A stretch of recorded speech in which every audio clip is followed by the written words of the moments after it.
राम का धाम के संघर्ष सीरीज के पिछले भाग में आपने राम मंदिर के 500 वर्षों के संघर्ष को देखा।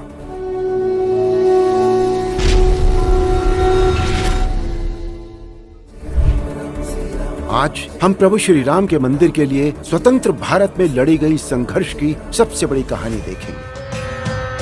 साल 1528-29 में विध्वंस हुए राम मंदिर को फिर से स्थापित करने की गूंज भारत के स्वतंत्र होते ही सुनाई देने लगी।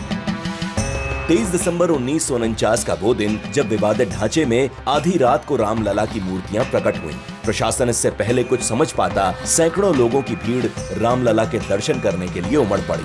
हालांकि तत्कालीन प्रधानमंत्री जवाहरलाल नेहरू ने मूर्तियां हटाने का आदेश जारी किया था, लेकिन उस समय फैजाबाद के तत्कालीन जिला मजिस्ट्रेट के नायर ने कांग्रेस सरकार के इस फैसले को मानने से इनकार कर दिया। नेहरू सरकार के फैसले को न मानने की कीमत के नायर को अपनी नौकरी खोकर चुकानी पड़ी।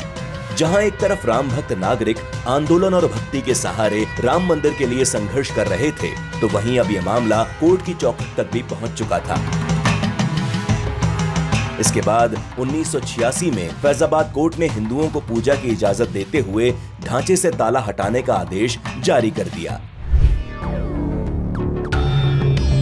इसी समय जहां एक तरफ विश्व हिंदू परिषद मंदिर निर्माण के लिए आंदोलन को नई धार दे रही थी, तो वहीं लाल कृष्ण आडवाणी के नेतृत्व में भाजपा ने सोमनाथ से लेकर अयोध्या तक राम रथ यात्रा प्रारंभ की। 500 सालों से संघर्ष कर रहे राम भक्तों का जत्था कार सेवा के लिए अयोध्या पहुंचने लगा।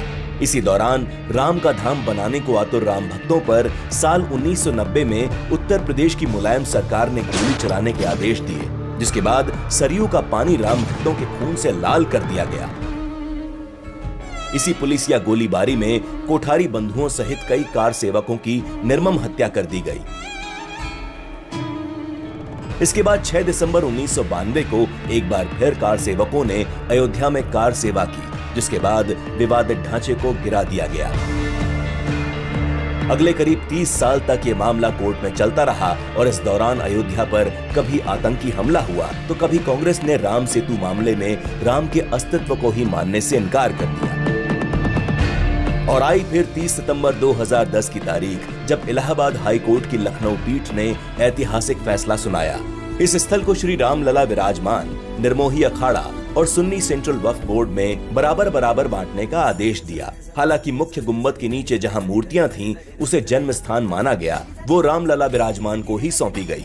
हाई कोर्ट के इस फैसले के बाद अब ये केस सुप्रीम कोर्ट में था। पिछले 500 सालों से राम भक्त कभी शक्ति से, कभी भक्ति से, कभी युक्ति से अपनी लड़ाई लड़ रहे थे, लेकिन अभी भी मंदिर निर्माण का सपना पूरा नहीं हुआ था। अभी तो सुप्रीम कोर्ट में राम मंदिर के लिए अंतिम और सबसे बड़ी लड़ाई लड़नी बाकी थी। राम का धाम के संघर्ष सीरीज के अगले एपिसोड में हम बताएंगे कि न्याय के मंदिर में कैसे लड़ी गई राम के मंदिर की लड़ाई। तब तक के लिए जय श्री राम। राम राम राम बोलो जय श्री राम।